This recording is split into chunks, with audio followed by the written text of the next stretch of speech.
radios desgeneradas, medios y modos diversos de producir y escuchar.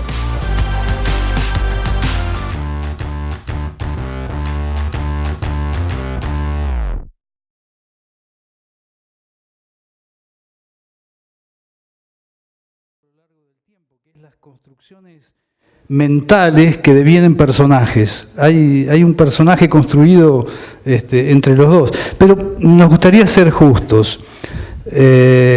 Aunque nuestro interés prioritario sea la radio, Pedro Brigger es mucho más que ese columnista estrella de Marca de Radio. La actividad de este periodista y sociólogo, a quien tengo el gusto de presentar, se despliega en una cantidad de soportes que exceden el marco de la transmisión puramente sonora. Hoy lo podemos seguir a través de la pantalla de C5N, también en el sitio de CNN en español o en Nodal, que es el portal que dirige y que concentra su atención sobremanera en América Latina y el Caribe. La huella de Pedro también ha quedado impresa en forma de libros, son unos cuantos, de manera que solo vamos a mencionar algunos de ellos: ¿A dónde va Nicaragua?, de 1989, Medio Oriente y la Guerra del Golfo, del 91, Los últimos días de la Unión Soviética, del mismo año, Guerra Santa o Lucha Política, de 1996, Mundo Global, Guerra Global, Los dilemas de la globalización, de 2002, y ¿Qué es Al Qaeda?, de 2006, insisto, entre otros. Durante más de 10 años, la televisión pública argentina se enriqueció con los análisis de política internacional de Pedro, hasta que en 2016 un funcionario impresentable decidió prescindir de sus servicios y empobreció nuestros insumos informativos. La pluma de Pedro también regó de datos y de ideas los artículos que supieron publicarle Página 12, Le Monde Diplomatique, El Cronista, La Nación e incluso Clarín, claro, en otra época y contexto. El tema de hoy es la construcción de agendas en el periodismo internacional. Será una buena ocasión para indagar en los aspectos decisorios. ¿Qué asuntos son más determinantes? El ambiental, a raíz de la quema del Amazonas; el económico, a propósito de las interminables disputas alrededor del petróleo; el ideológico, a partir de los alineamientos y realineamientos periódicos de países y de bloques continentales. Y también servirá esta ocasión para preguntarnos cuánto sabemos, cuánto desconocemos y qué acontecimientos se escamotean a nuestro conocimiento. ¿Por qué? ¿Por quién? ¿A quién le sirve eso? Más allá de casos noticiosos de coyuntura, Pedro, que siempre son llamativos cuando son trascendentes, ¿cuál es la actitud de los argentinos ante la información internacional? Buenas tardes. Pregunta. Buenas tardes. Bueno, gracias por la presentación. Ya que estamos en un ambiente donde se plantea la radio como eje central, déjame también recordar que estoy todas las mañanas con Gustavo Silvestre en Radio 10, que tengo también ahí un programa los sábados a la medianoche sobre política internacional y música internacional, que se llama Demoliendo Fronteras, y que es una reedición diferente de un programa que yo tenía que se llamaba Juguemos en el Mundo, en las 7:50, cuyo productor Pablo Russo está por acá en algún lugar, ahí está, un gran productor, y que la radio fue algo que yo descubrí de manera casual, se puede decir. Creo que mucha de la gente que está acá tal vez le habrá pasado o le puede llegar a pasar, porque yo venía de escribir libros y una vez le llevé a Fernando Bravo un libro que había escrito, que vos citaste, Medio Oriente, la Guerra del Golfo, en el año 91, y él me hizo hablar sobre el libro, el tema de Medio Oriente, de Irak, por la invasión de Irak a Kuwait, era muy importante, y él me dijo que yo tenía una muy buena voz para radio, cosa que yo nunca había pensado, ni se me había cruzado por la cabeza. Y además porque yo venía del mundo académico, por lo tanto el tema de la radio no era algo que yo había pensado. Y después, circunstancias de la vida, también le llevé el libro a Quique Pessoa, y un gran maestro de radio que después de escucharme y hablar sobre temas de Medio Oriente me dijo, ¿por qué no la seguimos la semana que viene? Y la semana que viene me dijo, ¿por qué no la seguimos otra vez? Sí, te enganchó. Y se fue enganchando y aprendí a querer la radio desde el lugar de adentro. Ahora, también es cierto que, y después retomo por supuesto tu pregunta, aunque está hilvanado con tu pregunta, ¿a qué funcionario te referías cuando mencionaste antes? ¿A Hernán Lombardi? Sí. Ah, bien. No, porque pensé, como había unos cuantos, entonces quería saber, ratificarlo. ¿No? Digo, por si alguno tenía alguna duda, no, ahí está con nombre y apellido. Es que tal vez no sabían que fue Hernán Lombardi en persona que me echó de la televisión pública. Pero, volviendo al tema de la radio, hay algo que a mí siempre me hizo ruido cuando yo escuchaba informativos de radio sobre temas que conocía o no conocía y que para mí sirve como guía hasta el día de hoy, y es ¿qué le damos a la persona que está del otro lado y escucha?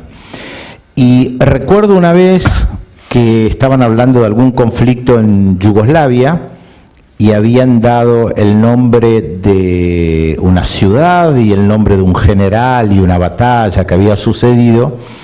Y Yugoslavia es un tema que yo manejaba en esa época por la desintegración de Yugoslavia, y recuerdo que yo escuché ese informativo y dije, pero acá nadie puede entender nada, nadie, a duras penas saben dónde queda Yugoslavia, la mayoría de la gente que escucha, no pueden saber dónde queda esa ciudad, no pueden saber, y es irrelevante el nombre del general que en ese momento tomó, vayan a saber qué ciudad.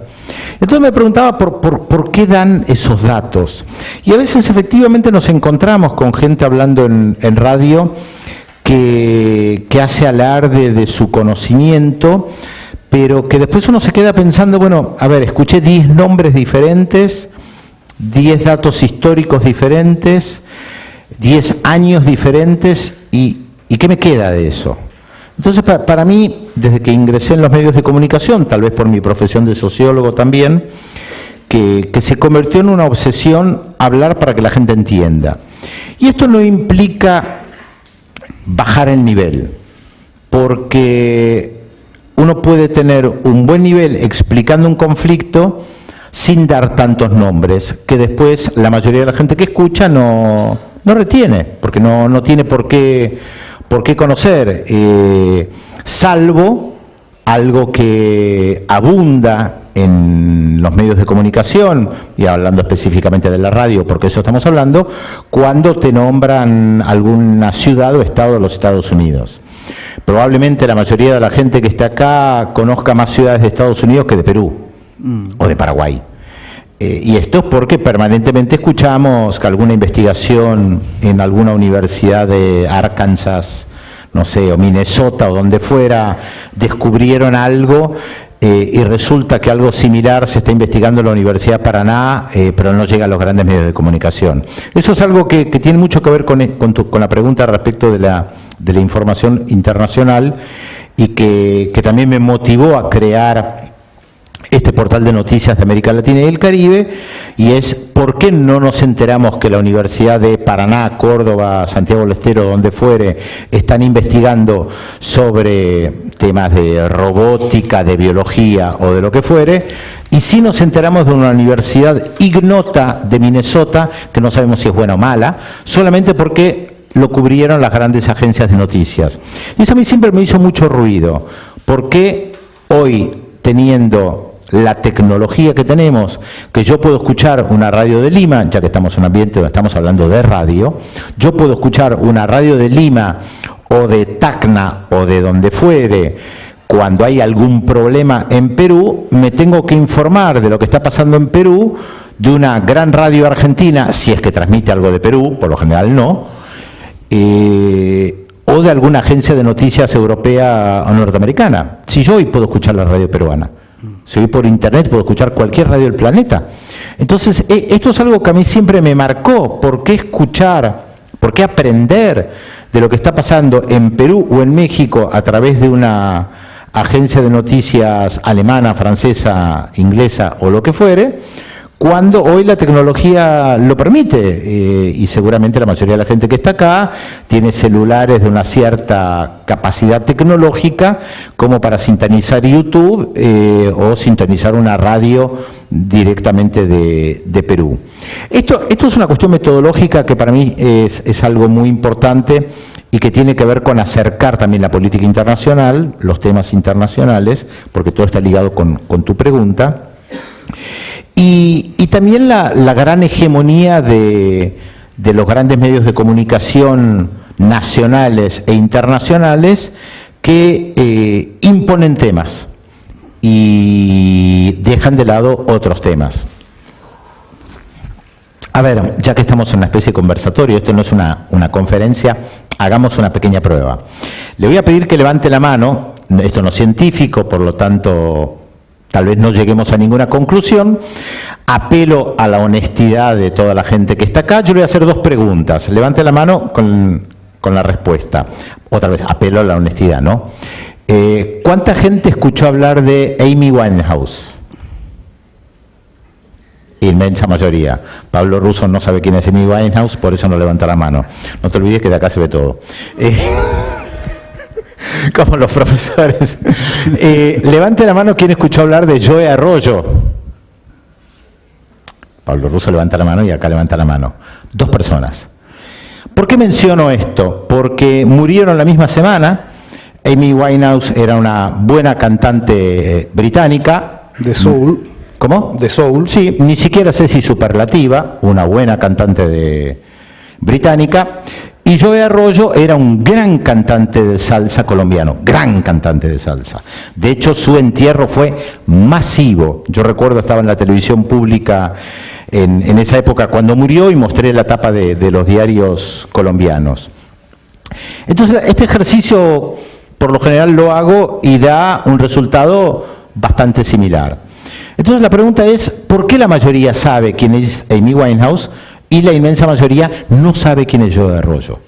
Entonces, a ver, esto no es porque nacieron con un chip de música británica, ni tienen un chip colocado que rechaza la salsa o la música colombiana. Bueno, desde la época de la Escuela de Frankfurt sabemos que las industrias culturales inciden exactamente poderosamente, ¿no? Exactamente. Entonces, siempre me pregunto, pero hoy, con la información que hay, porque uno puede pensar que 30 años atrás yo dependía básicamente de la cadena de noticias internacional que me brindaba la información, pero yo hoy puedo seguir la información de Colombia al mismo tiempo que en Colombia. De hecho, estaba hablando antes con Marcelo Justo, no sé si está por acá, ahí está, estábamos hablando del Reino Unido y estábamos hablando de la sesión del Parlamento ahora.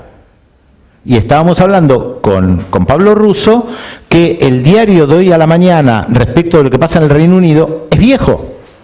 El diario de hoy que me informa de lo que va a pasar el día miércoles en el Reino Unido es información que cerró a eso de las 8 o 9 de la noche del martes. Y con Marcelo estábamos hablando y mirando lo que está pasando en el Parlamento ahora. Y obviamente la radio para eso es fundamental, es irreemplazable. Porque ni siquiera los portales de noticias actualizan tan rápido. Es la ventaja que tenemos con la radio. Y además en un país como el nuestro, esto es algo que yo siempre cotejo cuando viajo, con una gran tradición de radio. Yo me imagino que le pasa a la mayoría de la gente que está acá de tener más de una radio. Hay una en la cocina, hay una en el baño, hay una en la cama. Por todos lados hay radios. Es un fenómeno bastante nuestro.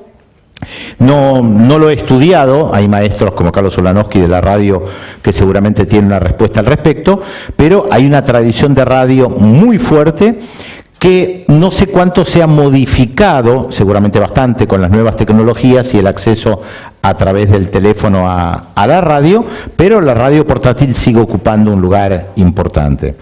Y esto tiene que ver de cómo circula la información, o cómo circulaba la información internacional y cómo la información internacional ha ganado un espacio. Yo creo que hay varios elementos que permiten comprender por qué la información internacional hoy yo creo que se ha acercado mucho a la gente. Yo diría que hay dos elementos. En el caso específico nuestro, uno, por supuesto, las tecnologías, esto que yo mencionaba antes. Yo puedo hoy leer un diario de Colombia, escuchar una radio de Colombia, ver la televisión de Colombia, al instante, al mismo tiempo que lo hace la gente en Colombia. Es más, seguramente yo a las 7 de la mañana leo los diarios de México antes que la gente en México, porque son 2 horas menos en México. Están durmiendo todavía. Claro, están durmiendo. O sea, maravillas de las tecnologías. Yo leo el diario de México antes que la gente en México. Es increíble. Pero bueno, lo mismo con la radio, ¿no? Podría estar escuchando la radio de las 5 de la mañana de México.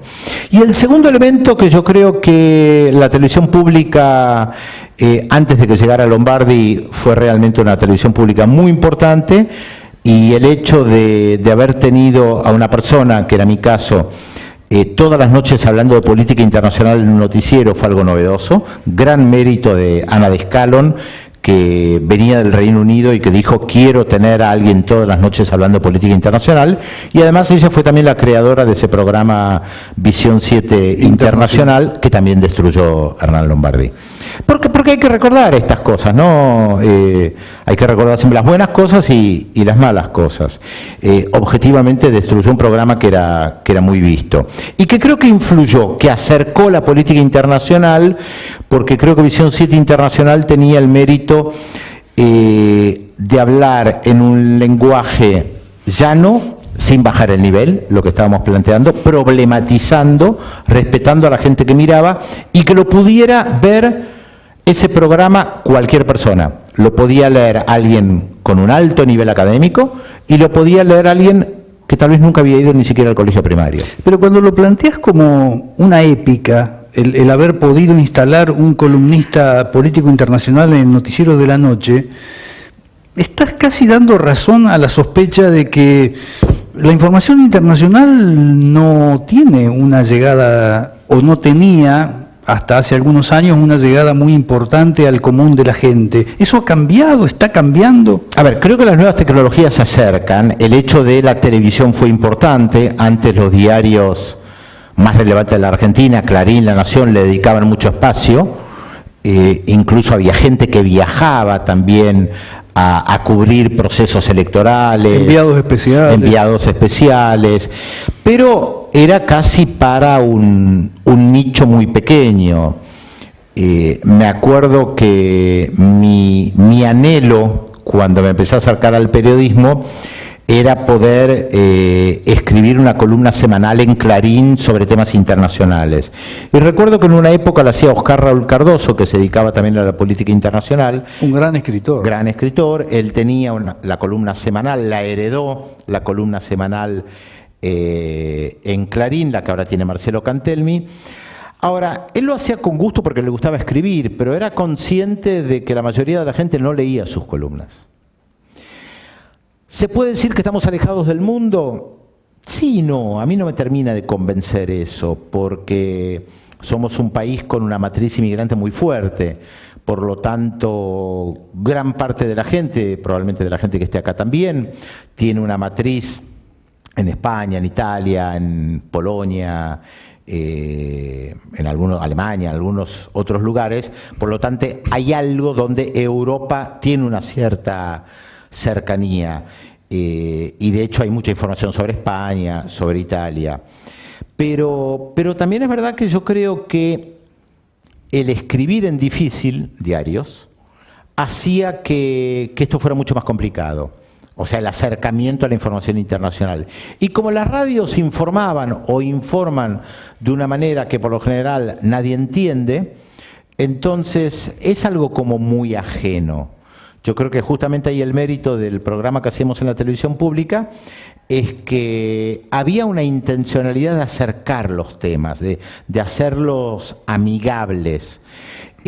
Para la radio esto es un poco más difícil porque lo visual es fuerte, pero la radio tiene esa ventaja que si yo estoy haciendo un programa de radio, cosa que en la tele no se puede hacer, si yo estoy haciendo un programa de radio en vivo, puedo inmediatamente sacar a alguien en cualquier lugar del planeta. Hoy eso es muy sencillo, como para intervenir en algo que está pasando, que es lo que hacíamos en la radio de las 7:50 con ese programa Juguemos en el Mundo, que seguimos, por ejemplo, muy de cerca la crisis en Grecia. Buscamos a alguien que hablara en castellano en Grecia y lo sacábamos. Y eso también acerca, porque cuando vos lees una entrevista a un argentino en Grecia, que te explica la crisis en Grecia, no es lo mismo que escuchar la voz.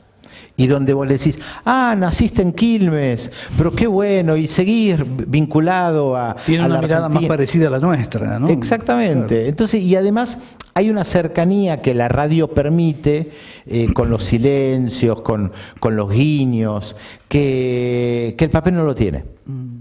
Y el papel tiene otras funciones. Yo no digo que algo sea mejor que lo otro. De todas maneras, permitime jugar al abogado del diablo.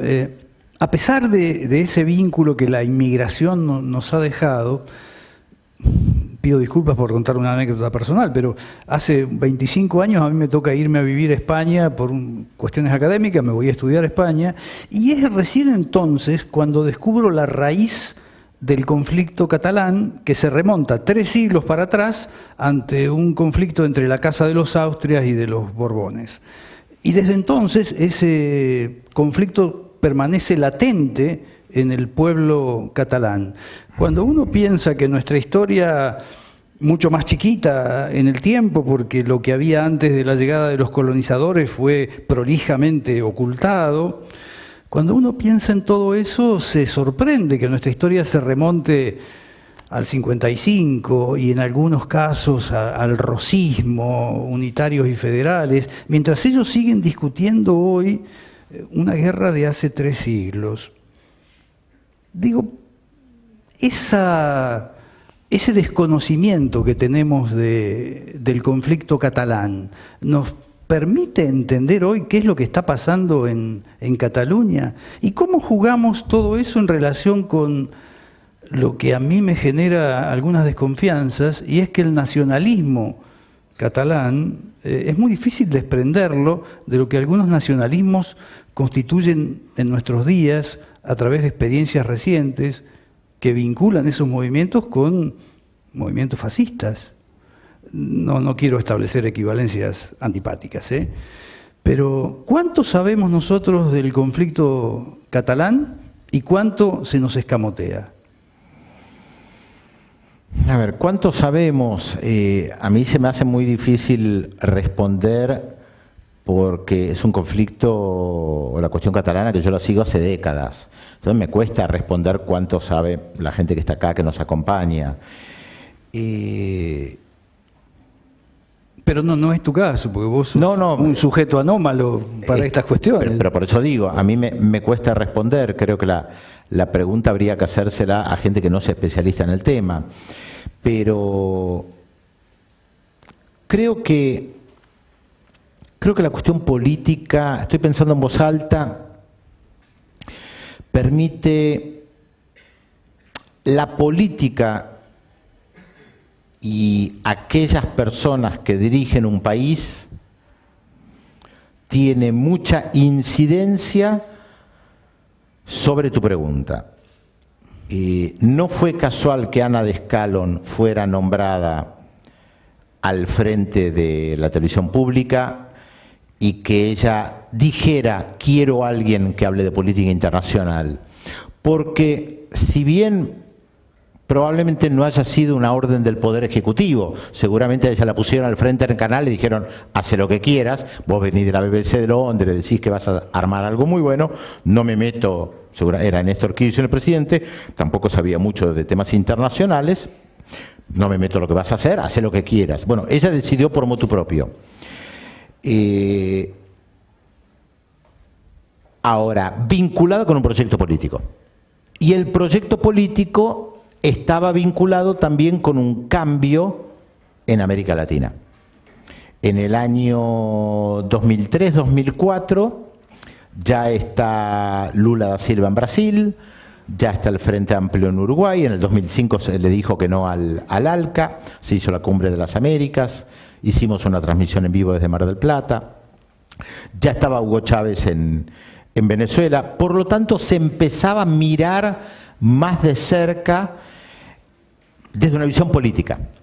Claro, buscaron periodistas que estuvieran vinculados o vinculadas a la cuestión internacional con esta visión de acercar también lo que pasaba en América Latina.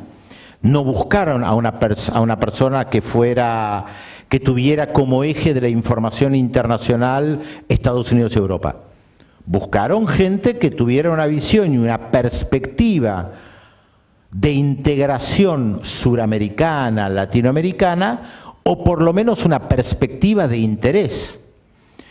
Y creo que ese fue el gran mérito de Ana de Escalón en ese momento de entenderlo. Persona a quien yo nunca había visto. Cuando a mí me llamó y tuve la primera reunión, nunca la había visto. Me llamó y me dijo, quiero que empieces. No me dio ninguna instrucción, o sea, sabía perfectamente dónde yo estaba parado y nunca se metió en mis columnas. Y yo elegía los temas y hablaba de lo que yo quería. Ahora, ella seguramente sabía que yo venía teniendo esta línea de conducta en radio, porque yo empecé en la radio, como contaba, en la época del 91-92, y llegué a la televisión, estuve invitado muchas veces, pero llegué a la televisión concretamente en el 2004, y yo en la radio, años atrás, decía, a mí Clarín y La Nación no me marcan la agenda. Pero no lo decía despectivamente. Yo respeto a todos los medios de comunicación, más allá de las operaciones políticas que se puedan hacer, sobre cualquier tema.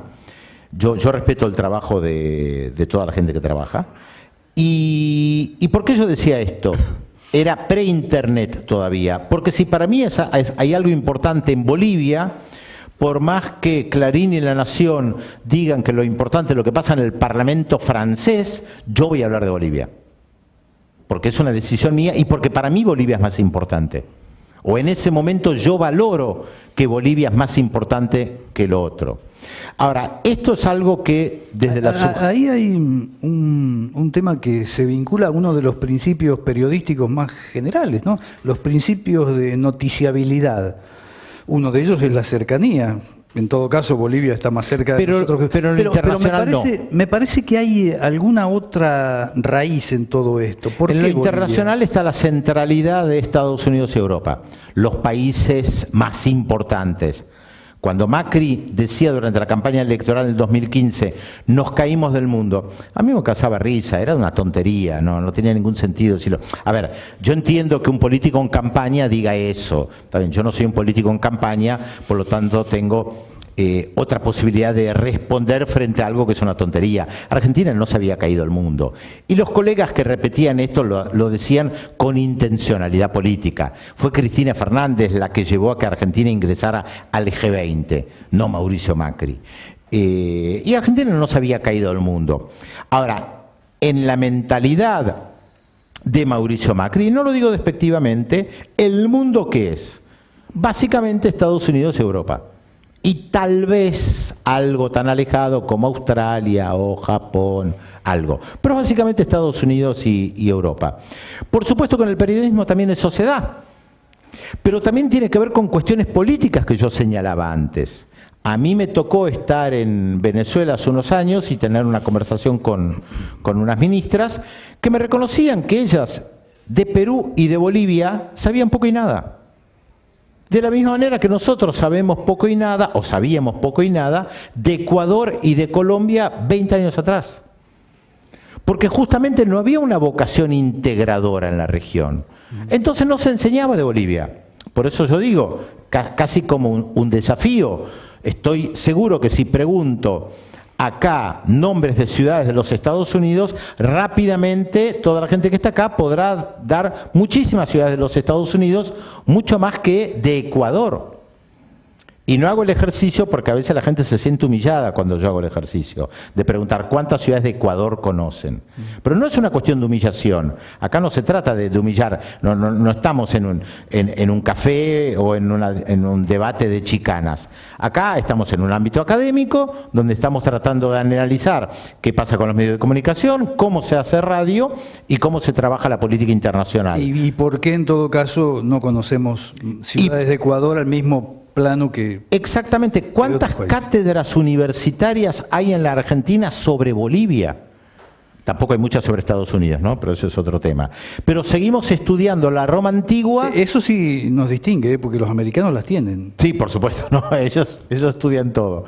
Seguimos teniendo mucho Roma antigua y yo no sé cuánto estudiamos nuestra propia historia latinoamericana, pero tampoco me puse a analizar todos los programas de estudio, todas las carreras de historia en el país como para poder opinar. Pero algo sí sé, hay muy pocos colegas, por ejemplo, en la profesión del periodismo, que saben de política paraguaya, o que saben de política ecuatoriana, o que siguen lo que pasa en Surinam y Guyana, que son parte de América del Sur. Y ya que los mencionaste así de refilón, ¿a cuáles seguís y a cuáles recomendás de esos colegas informados? Yo recomiendo seguir a todo el mundo. Y cada una desde su visión y sabiendo dónde están. O sea, yo respeto... Pero haces control de calidad de lo que publican. Yo leo a toda la gente que se dedica a la política internacional, sea Telma Luzani, Raúl de la Torre, Jorge Elías, Nathanson, Marcelo Cantelmi, Inés Capdevila, La Nación. Yo trato de leer a todo el mundo. Por supuesto que sé dónde está ubicada cada persona en lo político ideológico, porque la ideología sigue siendo fundamental. Por eso está ligado a lo que vos decías. Mi mirada de la política internacional está muy vinculada a una visión ideológica que yo tengo del mundo. Para dar un ejemplo que también hace a la radio. A ver, podría dar muchos ejemplos, pero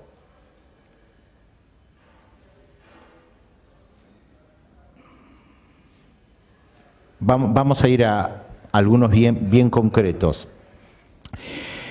Hay algo que para la radio es muy importante, también para la prensa escrita y también para la televisión, pero en cierta medida para la radio, que es la transliteración. Esto es, cómo escucho yo una palabra en otro idioma y cómo yo la pronuncio o cómo yo la escribo. Hay un ejemplo que está muy cercano a nosotros, que se utiliza mucho, y es esta organización política del Líbano que se llama Hezbollah, y que seguramente toda la gente que está acá escuchó hablar. Ayer Mauricio Macri la volvió a mencionar en el discurso a Naciones Unidas. No voy a hablar de la cuestión ideológica ahora. ¿Por qué decimos Hezbollah? Decimos Hezbollah y lo escribimos con H. Sin embargo, la H nosotros no la pronunciamos. Ahí voy a la prensa escrita. ¿Por qué la escribimos con H? La escribimos con H porque esa palabra ha sido transliterada al inglés o al francés, pero en este caso concreto al inglés. H-E-Z-B-O-L-A, y a veces le ponen una H al final, o le ponen doble L. Siendo que nosotros no pronunciamos la H, ¿para qué se la ponemos al principio? ¿Para qué se la ponemos al final? No entiendo. A ver, lo entiendo. Es la lógica de la transliteración al inglés, de cómo los británicos escuchaban a un árabe pronunciar dos palabras, que es Hizb, partido, y Allah, que es Dios. La palabra Hizb, como ustedes escucharán bien, es una J, no es una H. Ahora, esa J en la transliteración al inglés se escribe con una H. Ahora, yo siempre me pregunté, ¿por qué nosotros escribimos Hezbollah, que ni siquiera pronunciamos la Z, ¿no? La comemos casi en una J? Por la influencia británica. Y porque en el mundo circula así. Y porque si alguien se toma el trabajo de escribirlo Hizballah, seguramente alguna persona que edita el periódico lo corregirá. Y si ustedes tienen un programa de radio y dicen Hizballah, seguramente la persona que está a cargo del informativo les dirá, no se dice Hizballah, se dice Hezbollah. O peor, el que lo escuche tal vez no lo reconozca. La gente de la Argentina lo va a escuchar perfectamente. Pero agrego un dato más. La influencia de los medios de comunicación occidentales es tan fuerte que por lo general en el Líbano los miembros del Hezbollah, cuando hablan de su partido, dicen Hezbollah, aunque está escrito Hizballah. En las remeras está escrito Hezbollah, partido de Dios, porque así se llama el partido. Entonces, esto tiene que ver con la influencia que nosotros tenemos de los sonidos, básicamente por la influencia europea, anglosajona, que se puede comprender. Y cambiar eso no es fácil. Cambiar eso, en este caso, para el castellano, que es el idioma que nosotros más utilizamos. Ahora, no es un detalle menor cómo lo escribimos. Es una cuestión de cómo nosotros nos relacionamos con el mundo de afuera. ¿Yo me relaciono con el mundo árabe a través del Reino Unido o me relaciono con el mundo árabe de manera directa? Y acá hay una cuestión ideológica. Entonces, en el programa que teníamos en la televisión pública, hablar de América Latina y hablar de temas que tal vez no estaban en la agenda de los grandes medios de comunicación era una decisión ideológica, de visión del periodismo, porque el periodismo no existe en abstracto. El periodismo responde a visiones subjetivas de la realidad. Y todas las personas que están acá, nos incluimos, tenemos versiones subjetivas y nuestras miradas son diferentes. Yo puedo mirar ahora al público y ver algo, y Aldo puede mirar al público y ver algo completamente diferente, porque respondemos a subjetividades diferentes. Y de eso se trata el periodismo. ¿Cómo elijo yo una noticia estando en radio, o de qué hablo en el programa de radio, o qué doy en el informativo de radio? Y yo me agarro la cabeza cuando escucho los informativos de radio, porque realmente siguen la línea de las grandes agencias de noticias, siguen considerando importante lo que pasa en los países importantes, entre comillas. ¿Cuántas veces nos enteramos que murió un actor, una actriz de los Estados Unidos? Muere uno por semana. Que yo a veces leo y la verdad, yo no los conozco y algo de cine tengo. Ahora, ¿cuándo nos enteramos que murió un actor o una actriz rusa?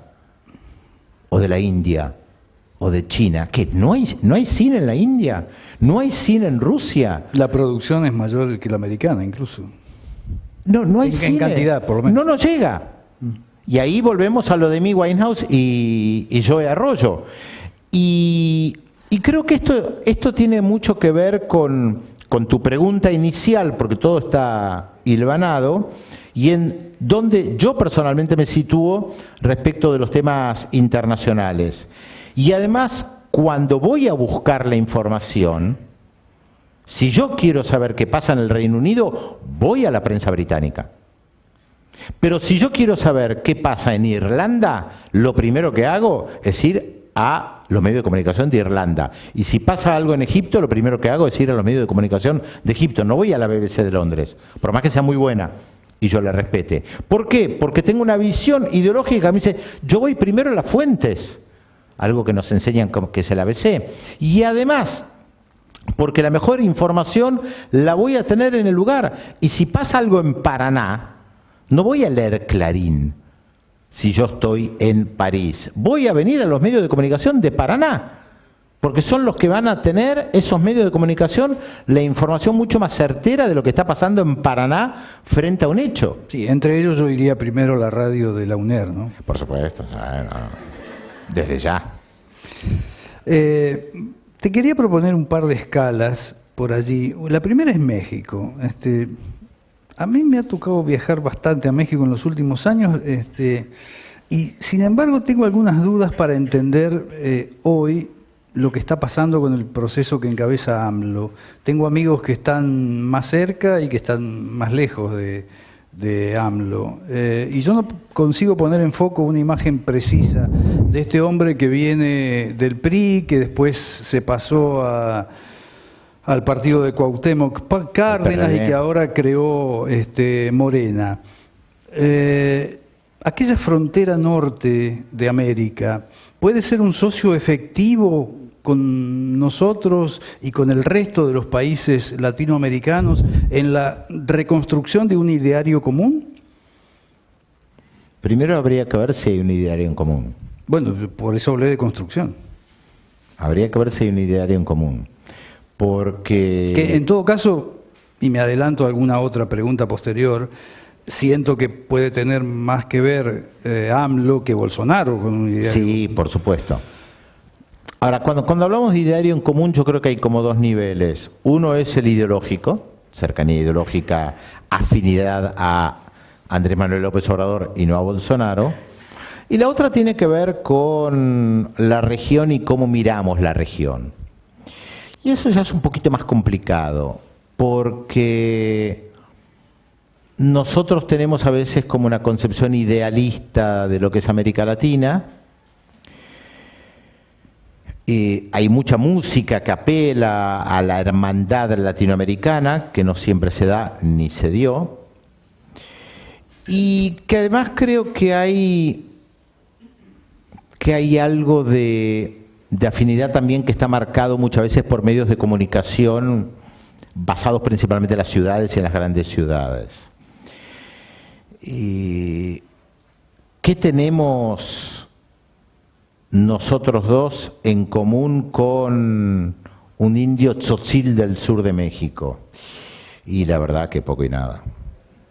Con todo respeto lo digo, ¿no? Por supuesto. ¿Qué tenemos en común con alguien en Surinam que habla el neerlandés, el holandés?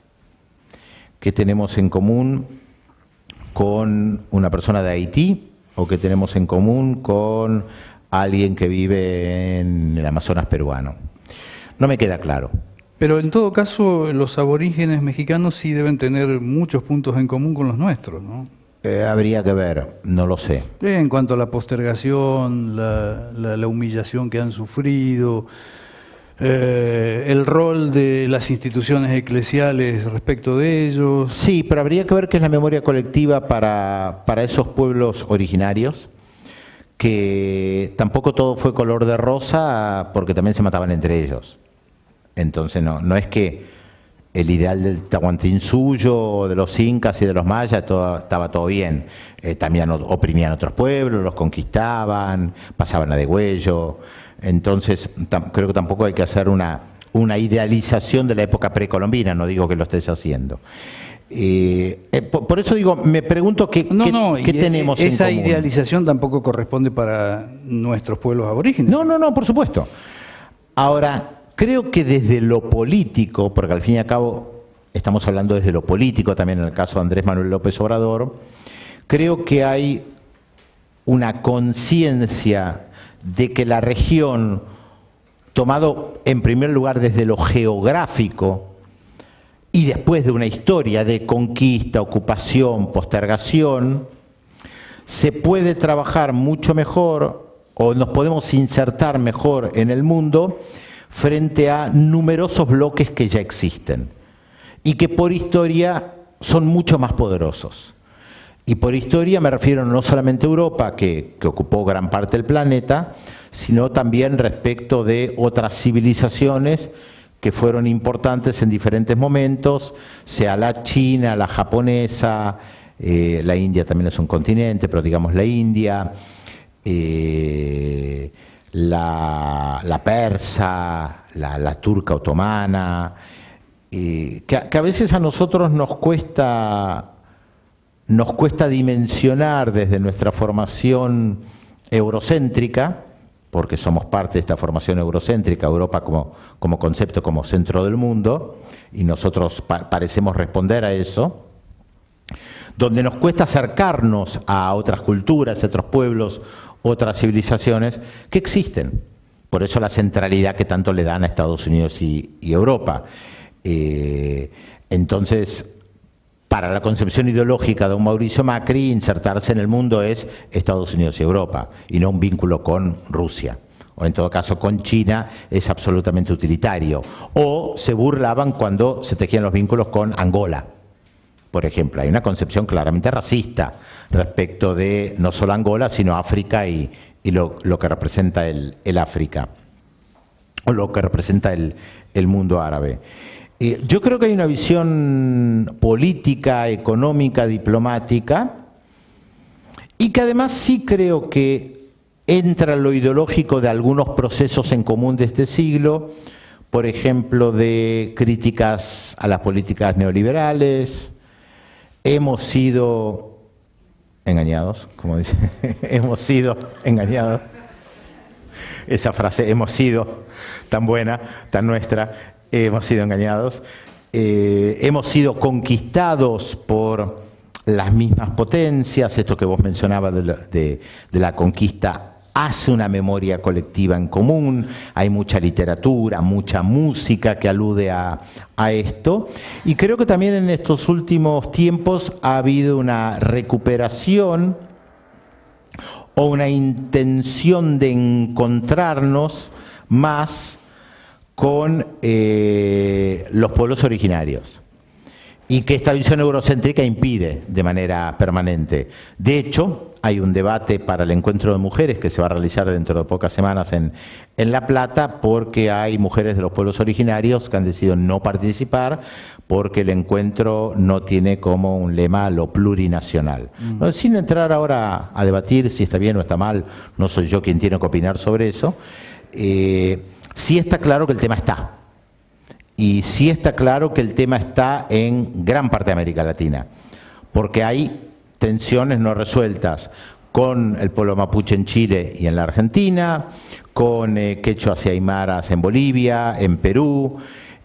Hasta hace poco tiempo una mujer aymara no podía entrar al Parlamento boliviano con su ropa tradicional. Bueno, esto es parte de la herencia en común, y ahí sí hay una herencia en común con diferentes grados, desde México hasta la Patagonia. Ahí hay muchos puntos en común, sin lugar a dudas. Pero también hay muchos puntos que no tenemos en común. Entonces yo creo que nuestro rol también en el periodismo es mostrar las dos caras, ni negar una, ni idealizar la otra. Ni negar que hay una historia mapuche fuerte y que fue oprimida y en la Argentina y en Chile concretamente, pero tampoco idealizar ni al pueblo mapuche ni a todos los otros pueblos que existen. Creo que la gran virtud comunicacional de los zapatistas, que entendieron muy bien lo comunicacional, fue haber aparecido Marcos con una máscara para decir: nos ponemos una máscara porque no nos ven, y así nos ven. Y efectivamente lo que hizo Marcos en ese momento, creo que desde lo mediático simbólico fue muy fuerte, de la misma manera que la consigna feminista y ahora que sí nos ven también es tan fuerte, algo invisibilizado. O sea, la consigna creo que es mucho más potente de lo que somos conscientes de lo que es, porque va al fondo de cuestionar la sociedad patriarcal. Pero creo que el tema de la invisibilización tiene mucho que ver con una cuestión ideológica, y los medios de comunicación en nuestro país, como en todos nuestros países, nacieron de la mano de los poderes dominantes. Quienes construyeron la Argentina, quienes construyeron la economía argentina, quienes construyeron los derechos para una minoría y no para las mayorías, quienes no dieron el voto a las mujeres, quienes construyeron un poder jurídico, construyeron también un poder mediático que los beneficiara y apañara. Esa relación entre comunicación y poder político, para cambiar de país ahora, y ya que lo mencionamos a Ni Bolsonaro, hablamos demasiado de López Obrador, pero bueno. Claro, para ir a Brasil, los medios de comunicación han demostrado ser tan poderosos como para poner un presidente y voltearlo poco tiempo después, con Collor de Mello. Digo, ¿alcanza la explicación del poder de los medios de comunicación para explicar que un país que pudo haber elegido a Lula presidente de haber estado libre cambia las opciones y lo consagra a Bolsonaro? No solamente los medios de comunicación. Nosotros, como periodistas, por supuesto que tenemos un lugar importante al instalar temas, unos u otros temas. Creo que en el caso de Brasil hubo una conjunción de factores, pero donde el poder mediático fue fundamental. Las filtraciones a la prensa del juez Moro fueron claves. creo que nosotros podríamos dar numerosos ejemplos de casos donde el poder político usó a los medios de comunicación para generar consensos o utilizar políticamente y crear un sentido común. A ver, voy a tomar un ejemplo bien concreto. En el año 2003, Estados Unidos invadió Irak. Estados Unidos trata de conseguir el apoyo de Naciones Unidas, del Consejo de Seguridad, no lo obtiene.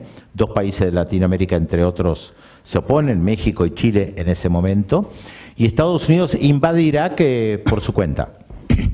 Necesitaba generar un consenso, por lo menos dentro de su población, después de la herida abierta de Vietnam, de que sí o sí había que invadir Irak.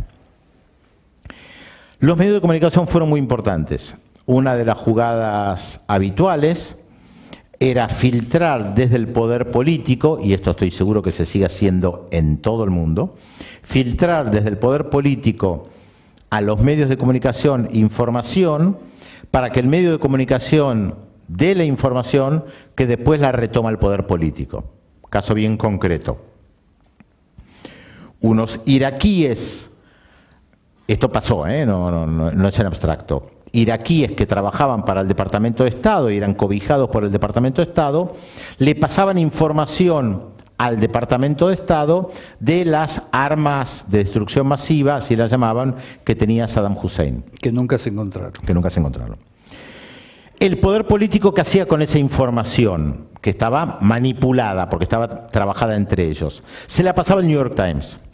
Y le decían, fuentes fidedignas, nos pasaron esta información.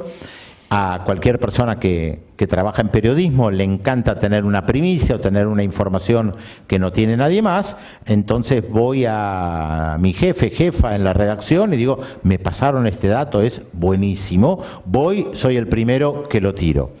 El New York Times tiraba la información de que fuentes fidedignas de primer orden, chequeado, le había dado la información que las armas de destrucción masiva de Saddam Hussein estaban en el lugar X. ¿Qué hacía después el Departamento de Estado? Los voceros, el secretario de Estado, salía con el New York Times y mostraba, ven, lo dice el New York Times, palabra sagrada, lo dice el New York Times. El New York Times dice, porque lo chequeó, no lo decimos nosotros, el Departamento de Estado, lo dice el New York Times, que Saddam Hussein tiene armas en la ciudad X y tal. Y es una forma de generar el consenso dentro de la población porque hay ciertas vacas sagradas en el periodismo que cada una de nosotros tendrá, de gente que le cree. Entonces, en una época, para alguna gente, yo tenía un tío que decía, dice la nación. Palabra sagrada. Yo me acuerdo, yo era chiquito y él decía, dice la nación. Bueno, yo con mis 10 años no podía rebatir absolutamente nada, pero escuchaba a mi tío decir, dice la nación, palabra sagrada. Dice el New York Times. ¿Quién soy yo para rebatir lo que dice el New York Times? Ahora, en esa época, año 2003, tecnología mediante, medio de comunicación, internet mediante, ya sabíamos, incluso en Paraná, que Saddam Hussein no tenía armas de destrucción masiva, o por lo menos dudábamos muchísimo. 2 años después de la invasión a Irak, el New York Times publicó un editorial, lo pueden encontrar, reconociendo que habían malinterpretado alguna información, que le habían subestimado otras, que no habían tenido toda la información y que se habían equivocado. Dicho de manera muy elegante, al fin y al cabo sabe escribir la gente que escribe los editoriales en New York Times, dicho de una manera muy elegante, no dijeron mentimos, ni dijeron fuimos parte de una invasión y eso provocó la muerte de mucha gente, pero fueron parte. Y esa es la respuesta. Se crea un ambiente, un ruido, un consenso, que nosotros tenemos muchos ejemplos que se repiten a diario. Se robaron un PBI. Claro, nosotros nos reímos, ahora hay mucha gente que lo repite. Claro, nadie acá repetiría eso porque encima estamos en una universidad y no diríamos esa burrada. pero mucha gente lo repite. Han salido varias menciones a los Estados Unidos. Yo me acordaba, mientras las escuchaba, de aquella frase célebre de Porfirio Díaz, ¿no? El referente del porfiriato mexicano, que decía: pobrecitos los mexicanos, tan lejos de Dios y tan cerca de los Estados Unidos. ¿Qué cabe esperar de la próxima relación que América Latina, de confirmarse este regreso al progresismo en algunos de nuestros países, puede sostener con Trump? Y ya que estamos ahí, te hago la segunda. ¿Bernie Sanders puede tener chances en estas condiciones? Mi respuesta es muy sencilla: lo único que no se puede predecir es el futuro. O sea, no sé. Es muy difícil decir qué es lo que va a pasar. Yo puedo tratar de pensar algunas líneas. Creo que una cuestión fundamental para nuestro trabajo pasa por discernir, más allá de las pavadas, ¿no? De se robaron un PBI o el chavismo K, que tantos colegas repiten, que bueno, es una burrada que ni se puede discutir. Pero yo creo que en nuestra profesión hay una cosa que tenemos que distinguir, dado que partimos de subjetividades, y es diferenciar lo que a nosotros nos gustaría que sucediera de un análisis lo más, voy a usar una palabra que no me gusta, pero la uso igual porque la van a entender, lo más objetivo posible. No me gusta porque la objetividad no existe. Eso es confundir la realidad con nuestros deseos. Exactamente. Los norteamericanos tienen una frase en inglés que es muy buena, que yo la uso bastante traducida al castellano, que tiene que ver con esto, pero que no termina de tener la magia que tiene en inglés, que es wishful thinking, expresión de deseos. A mí me gustaría que. Y yo creo que en nuestra profesión es muy importante distinguir entre lo que a mí me gustaría que pasara con la realidad. Y voy a tomar un ejemplo bien concreto que tiene que ver con tu pregunta. Cuando el 9 de diciembre Cristina Fernández dejó la Casa Rosada con ese acto gigantesco, yo me quedé pensando y busqué qué antecedentes podía encontrar de presidentes o presidentas dejando el poder con un acto multitudinario, callejero, con miles y miles de personas, porque me había parecido único ese momento. No lo estoy valorando en el sentido de lo lindo o lo malo, ¿no? Sino me había parecido único, me había parecido muy potente, y la verdad yo no recordaba otros casos, así que me puse a investigar y efectivamente no encontré. Por supuesto, al día siguiente Mauricio Macri asume, hay poca gente, qué lástima si llueve, dijo él, o que el tiempo no estaba bueno, algo por el estilo, expresión de deseos, pero más allá de eso a mí me impactaba menos la poca gente en las calles, porque no era la visión ideológica del PRO de llenar las calles, no está en su ADN el tema de las multitudes en las calles. Tienen que recurrir ahora, pero no ellos con ese lenguaje tan despolitizado, que la gente ya no vota respetando lo que dicen los partidos políticos. Recuerden lo que decían antes, no lo que hacen ahora porque están desesperados, pero lo que decían antes en su momento: la gente ya no vota por lo que dicen los partidos políticos, el voto es de cada uno, no nos gusta la gente que va a las movilizaciones, que van por el chori y la coca, nosotros vamos en subte, no rompemos nada. Pero más allá de eso, a mí me impactó mucho lo del 9 de diciembre, y el 11 de diciembre publiqué un artículo tratando de analizar lo que había pasado en la Argentina con una proyección latinoamericana, y yo utilicé una expresión que es: no es lo mismo una derrota que estar derrotados. Porque para mí lo que había pasado en ese momento era una derrota política del movimiento liderado por Cristina Fernández, sin lugar a dudas, se habían perdido las elecciones, pero no era un movimiento derrotado en el sentido histórico de lo que había pasado en América Latina con los movimientos progresistas en otro momento. Es lo mismo que pasa entre frustración y fracaso, no son iguales. Podemos utilizarlo, pero con algo más fuerte todavía, que no responde exactamente a frustración y fracaso, porque en el siglo XX una parte importante de los gobiernos progresistas, en el más amplio sentido de la palabra, habían sido derrocados, destruidos en algunos casos, y sus líderes políticos o asesinados o en el exilio o destruidos para siempre. Salvador Allende en el 73 en Chile. Claro, pero eso es irrevocable. Lo que digo es que lo otro tiene mucho que ver con la batalla cultural que se intentó en términos de despolitizar los análisis y tratar de convencer a la gente de esto que vos repetiste 2 o 3 veces, que se robaron un PBI.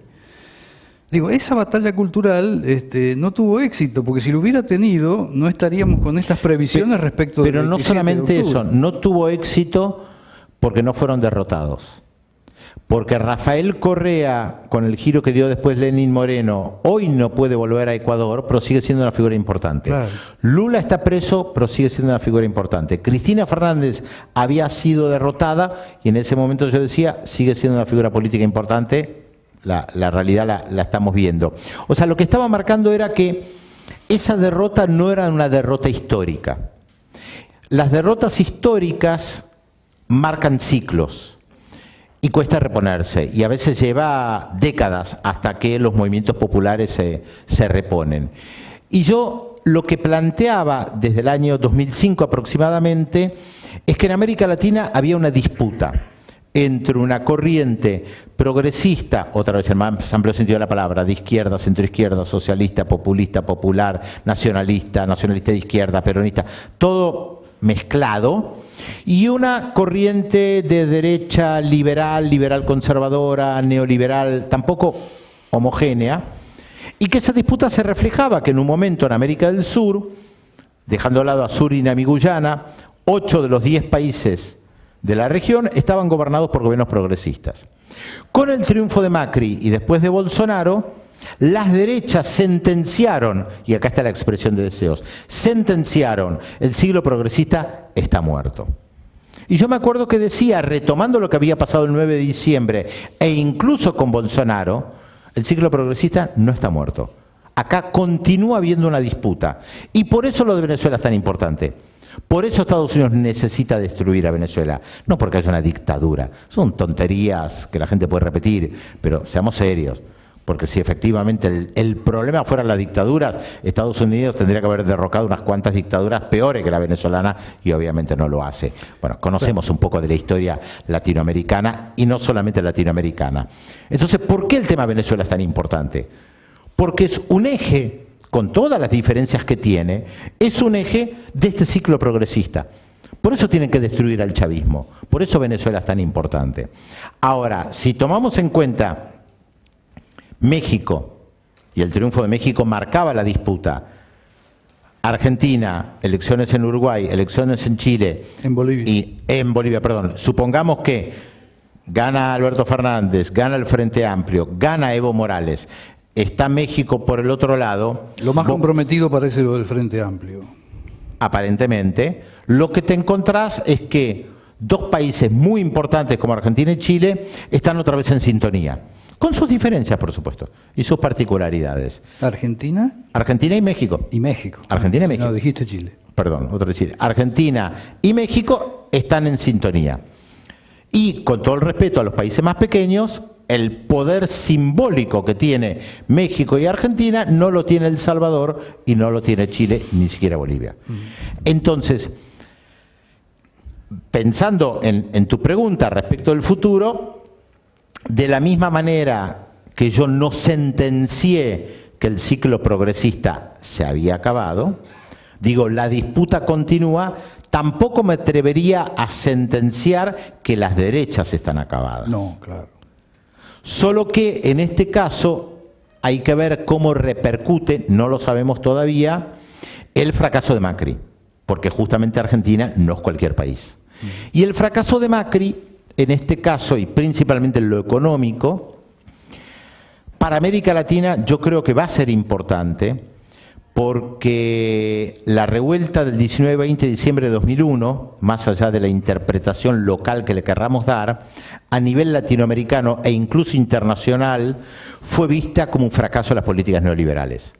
Lo que fracasó en el 2001, como lo vio el mundo, lo que fracasó el 2001, o sea, lo que estalla en el 2001 es la política del Fondo Monetario Internacional y las políticas neoliberales. Lo que fracasa ahora, otra vez, son las políticas del Fondo Monetario Internacional y las políticas neoliberales. Y esto el mundo lo ve. Está bien. Pedro, y para América Latina tiene un efecto simbólico muy fuerte. Estamos llegando al momento en el que me gustaría abrir las preguntas de una última consulta de mi parte. ¿Cuánto dirías que te fortificó, que te capacitó, que ha sido determinante en lo que hoy sos, tu formación como sociólogo, y cuáles otras formaciones nutren mejor los análisis políticos internacionales? No hay una respuesta lineal. Estamos en una universidad, soy egresado de una universidad pública y la formación académica es indispensable. Y eso se nota.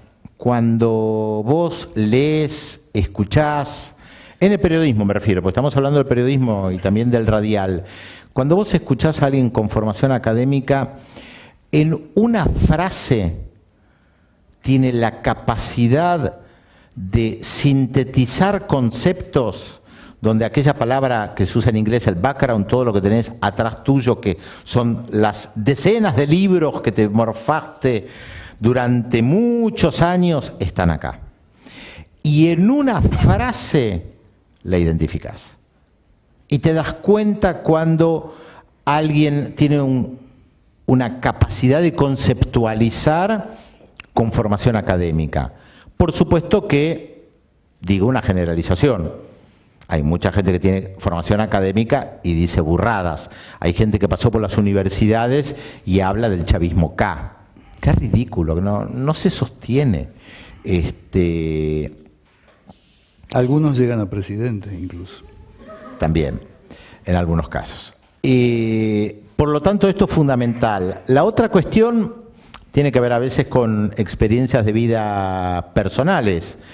Yo viví 11 años en Israel y la experiencia de haber vivido en otro país a mí me enriqueció muchísimo, un estado además muy particular, con corrientes migratorias de todo el mundo. Bueno, hoy hay muchas ciudades multiculturales, Londres, París, Ámsterdam, incluso en el Estado español, Barcelona, Madrid, uno se encuentra esto.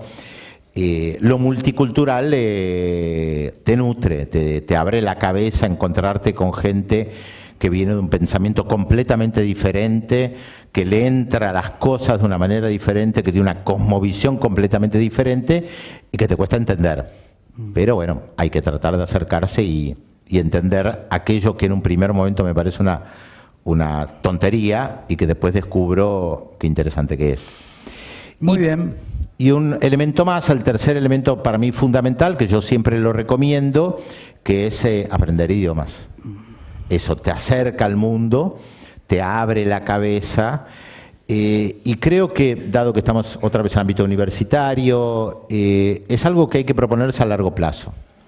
O sea, porque la gente tiende a desesperarse, pero estudiar chino parece muy difícil. Mi mamá, que no era del mundo académico, que a duras penas terminó segundo grado, siempre decía, lo que no se sabe es difícil, lo que se sabe es fácil. Ahora, sí, tu primera clase de chino te va a parecer inabarcable. Después de 2 años de chino te vas a dar cuenta cuánto sabés y que no era tan difícil. Y después de 5 años, ni te cuento. Por lo tanto, yo digo, miren, en esta profesión uno apunta a largo plazo. Vos hablaste hace 25 años. Bueno, hay mucha gente acá que no puede decir hace 25 años porque recién había nacido. Pero dentro de 25 años, cuando tengan 10 o 15 años de haber estudiado chino, van a notar la diferencia. Chino, ruso, árabe, por supuesto.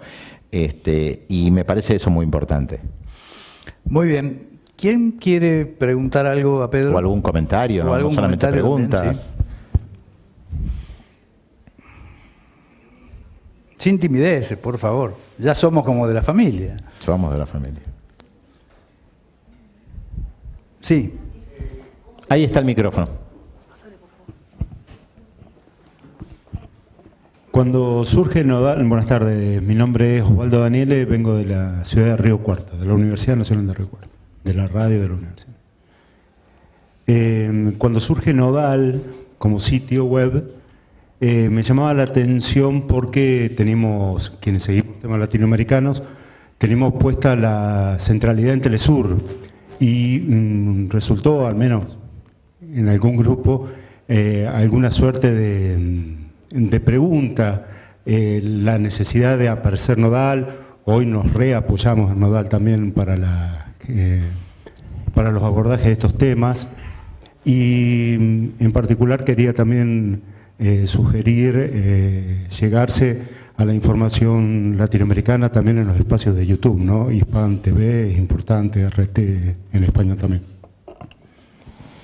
Bueno, Hispan TV es una cadena iraní, RT es una cadena rusa, y justamente Nodal surgió con el concepto de dar información de América Latina y el Caribe generada básicamente en América Latina y el Caribe, sin ser fundamentalistas ni fanáticos, porque a veces publicamos cosas que han aparecido en medios de comunicación no latinoamericanos y caribeños. Pero justamente es un producto de lo que yo venía contando acá, porque yo tengo que enterarme de algo que pasa en Paraguay a través de una agencia de noticias francesa, inglesa o italiana, con todo el respeto que yo le tengo a esas agencias de noticias. Ahora, hasta el día de hoy, miren, abran mañana Clarín, La Nación, y van a encontrar una información de México en base a agencias, AFP, ANSA, AP, F. ¿Pero cómo puede ser? Porque hay algo que hay todavía en el periodismo, la gente es muy vaga, muy vaga. Entonces mucho más fácil recibir el cable de F, picar el cable como se dice, reproducirlo, lo corto, lo pongo, sobre Paraguay, que ir a la prensa paraguaya. A lo sumo puedo leer La Jornada de México, que es un periódico un poquito más intelectual, a lo sumo algún diario brasileño, tal vez el Mercurio de Chile, pero un diario de Paraguay. Bueno, esta es la visión que tiene la mayoría de la gente, es esa visión, el concepto de eurocéntrico tiene que ver con esto. Además, como judío alemán lo puedo decir sin ningún tapujo, porque vengo de una formación europea, así que sé perfectamente de lo que estoy hablando, de cómo se mira al mundo con ojos europeos. Pero no es el desprecio a lo europeo. O sea, hoy en la era de la tecnología es absolutamente ilógico que yo me entere de lo que pasa en Paraguay a través de alguien que está sentado en un buró en Madrid. No tiene gollete. Entonces, desde un primer momento apuntamos a eso. Eso fue fundamental. Esto llevó incluso a algo que para muchas personas es ridículo, pero yo me sostengo, que es tratar de publicar, dado que estamos en un continente o en una región multilingüística, en el idioma original. La información que llega de Brasil, por lo general, tiene el material en portugués. Y la gente, yo no leo portugués. Bueno, haz el esfuerzo. ¿Qué querés que te diga? Vamos a complementarlo con algo en castellano si podemos, y si no en portugués. Claro, es un poquito más difícil con la información que llega de Surinam, en neerlandés. Ahí solemos poner el título en castellano, y si podemos encontramos algo en castellano. Pero es una cuestión de filosofía, de respeto a la gente que hace periodismo en Surinam, en neerlandés, o en Guyana en inglés, o en Brasil en portugués, que es publicar en el idioma original. Si lo podemos complementar con castellano, bien, lo hacemos. Y si no, hoy hay herramientas, porque hoy, si mirás Nodal, como cualquier otro medio de comunicación, a través de un dispositivo, podés también acceder a un traductor. ¿No serán buenas? Las traducciones no serán buenas, pero es mejor que nada. Y creo que esto responde a una filosofía. Y solo América Latina y el Caribe, porque no había. Aunque parezca increíble, hasta la creación de Nodal no había un medio de comunicación que se dedicara solo a América Latina y el Caribe. Y esto tiene mucho que ver con lo que estábamos hablando. Hay medios de comunicación muy buenos que tienen una mirada desde el sur, como Telesur, por ejemplo, pero abarca lo que pasa en todo el mundo. No es solamente América Latina y el Caribe. Y lo distintivo de Nodal es solo América Latina y el Caribe, tratar de publicar documentos. Por ejemplo, ahora que se hace la Asamblea General de Naciones Unidas, tenemos un apartado especial con los discursos de los presidentes de América Latina y el Caribe en la Asamblea General de Naciones Unidas. Si vos querés leer el discurso de Macri, de Evo Morales, de Vizcarra de Perú, de Duque de Colombia, están ahí. No tenés que ir a Naciones Unidas, es un servicio. No lo vas a tener en ningún otro lugar. Te vas a enterar del discurso de Macri, del recorte que hace la prensa argentina, del periodista o la periodista que leyó el texto de Macri o lo vio y recortó lo que quiso. Bueno, yo te doy el texto completo, elegí lo que quieras después, con todos los discursos. Y esto tiene mucho que ver con no depender de otra gente que te haga el recorte, sino que vos tengas la posibilidad de hacer el recorte. Pero ahí volvemos al tema de la vagancia, ¿no? Obviamente para mí es mucho más simple que alguien haya leído todo el discurso de Evo Morales, tampoco es tan largo, pero que se haya tomado el trabajo de leerlo, recortó esto y esto, me lo da servido y yo lo reproduzco. Pero está aquí, que del discurso de Evo Morales yo rescato una cosa diferente de lo que rescataron la mayoría. Porque a mí el quinto párrafo me parece mucho más importante que el primero o el último. Entonces yo con mi mirada subjetiva digo lo del quinto párrafo, que la inmensa mayoría de los medios de comunicación no hizo. ¿Por qué? Porque todos tomaron el mismo cable de F. Esto pasa, lo van a ver cuando comparan medios de comunicación, todos toman los extractos, los mismos extractos del discurso. ¿Que eso es todo lo que dijo? No, dijo muchas más cosas. Ahora, ¿por qué tomaron eso? Y porque son vagos o vagas. Entonces todos tomaron lo que dijo el cable de F, de ANSA o de quien fuere. Y el hecho de también tener todas las posturas que hace a Nodal particular. En Nodal podés encontrar artículos a favor de Nicolás Maduro y en contra de Nicolás Maduro. A favor de Álvaro Duque en Colombia y en contra de Álvaro Duque en Colombia. A favor de Mauricio Macri y en contra de Mauricio Macri. Y creo que esto es algo distintivo también de tener todas las miradas. Por supuesto que alguien entra a Nodal y se da cuenta que no es un portal de derecha, porque los portales de derecha no suelen tener secciones de género y diversidad o de pueblos originarios. Son temas que por lo general no les interesa demasiado. ¿Quién más? ¿Sí? Justamente ¿de qué manera impacta el tema de género en la agenda del tratamiento de la política internacional? Bueno, depende de qué país. Nosotros estamos en un país donde, no sé si decir la agenda de género, pero el revivir del movimiento feminista ha sido extraordinario. Ahora sí agrego juicio de valor, a mi juicio es el movimiento más disruptivo en décadas. Y esto no se da en otros lugares. La Argentina es muy particular. Y a veces nos miran con mucha admiración por este tipo de cosas. Y yo no soy nacionalista para nada, pero lo que ha generado el movimiento de mujeres en este último tiempo en la Argentina no se lo ven en otros lugares. Ni siquiera en España, donde también es importante. Y que tiene que ver también con las particularidades, ¿no? Las manifestaciones en la Argentina son muy divertidas, muy alegres, en otros países son muy aburridas, y esto tiene que ver también con nuestra propia historia.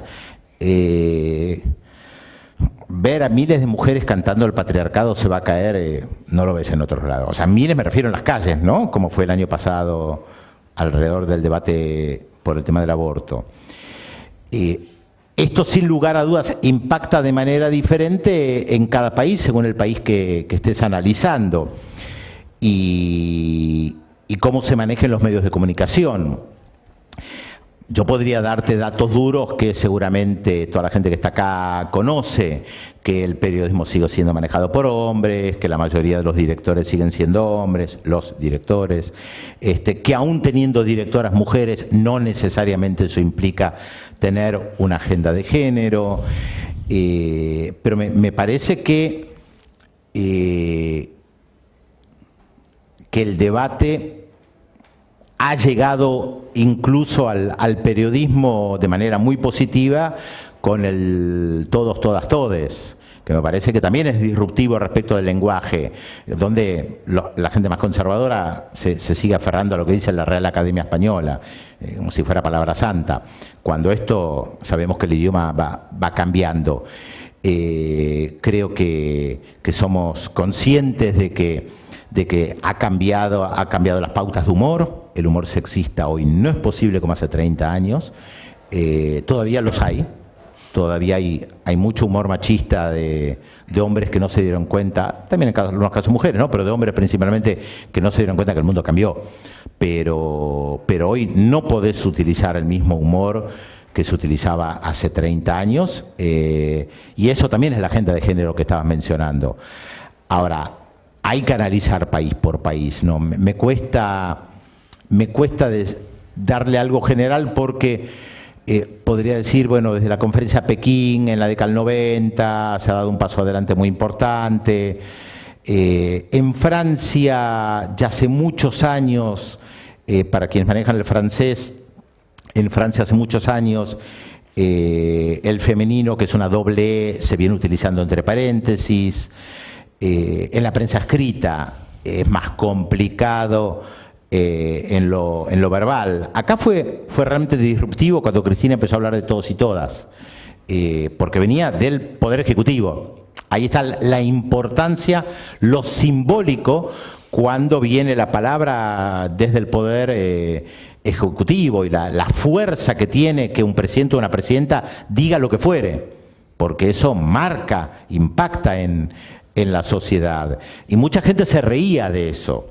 Bueno, hoy el todos y todas está superado, en el buen sentido, creo yo, por el debate que hay respecto de cómo nos cuidamos con el lenguaje, cómo incluimos, qué decimos, porque abarca también el tema del racismo, la discriminación en general. Cada vez hay más conciencia respecto de las palabras que utilizamos. No digas que alguien es autista, no digas el presidente es autista. Son cosas importantes que van cambiando. Pero te hablo en lo local, tampoco lo tengo tan estudiado en otros países. En Nodal tenemos problemas con eso, porque como es un medio de comunicación latinoamericano y caribeño, entonces ¿qué hacemos? ¿Ponemos todes? No, porque todes va a ser entendido solamente, básicamente en la Argentina, tal vez en México, tal vez en algún otro país. No todo el mundo lo entiende. ¿Qué hacemos frente a eso? No hay una respuesta muy clara. En muchos de los títulos hay los y las, trabajadores, trabajadoras, o sea, que es un guiño, ¿no? La gente que lo lee, bueno, se da cuenta que este medio de comunicación está haciendo un esfuerzo respecto del tema y que no lo ignora. Nuestro presidente, creo que siempre sigue hablando masculino. Digo, bueno, eso también es una bajada de línea. ¿Quién más? Había varios ahora que Sí, a ver. Hola, buenas tardes, Pedro. No quería dejar pasar tu presencia para preguntarte un poco qué lectura haces a partir de la demanda que se hizo 2 días atrás a 5 países por contaminar, entre los cuales se encuentra Argentina, y también un poco, qué análisis podés hacer entre tantas lecturas y relatos que abundan y que aturden en torno a la figura de Greta Thunberg también. ¿En la figura de? De Greta Thunberg. Greta. A ver, yo no manejo mucho el tema, llamémosle cambio climático, así titulado, como para poder opinar con rigor. El tema no es nuevo y se viene debatiendo ya hace, diría, 20, 30 años. Para mí hay una figura que también tiene que ver con una de las preguntas que vos hiciste, aunque lo menciono ahora, para mí una de las figuras intelectuales que en lo personal más me ha guiado, más me ha formado, más me ha permitido ver el mundo, es Noam Chomsky. Y Noam Chomsky ya hace fácil 20 años que viene planteando que este es el tema. Y cuando Chomsky plantea algo, para mí es importante. También por más que sea un intelectual en los Estados Unidos, él hablaba de los crímenes de Indonesia en Timor Oriental cuando nadie hablaba del tema. Y yo me formé mucho con eso, que tiene que ver con esta visión, ¿no? Por más que nadie hable de Timor Oriental, Chomsky insistía la masacre de que se estaba practicando en Timor Oriental, una isla, Timor, en el Pacífico. Creo que la figura de Greta es más que nada una figura mediática que sirve para ubicar un tema. Y los medios de comunicación, en manos de gente sin escrúpulos, que solo busca el rédito económico o sensacionalista, gusta de este tipo de figuras que aparecen de la nada. Seguramente vieron esa imagen de Greta frente a una pared sola y al lado una manifestación multitudinaria. Ahora, el tema no comenzó con Greta, está claro. ¿Es importante lo que hace? Sí, su desfachatez, su actitud, y seguramente, no sé, creo que lo está ella tratando de manejar bastante bien. No es fácil para una chica de su edad.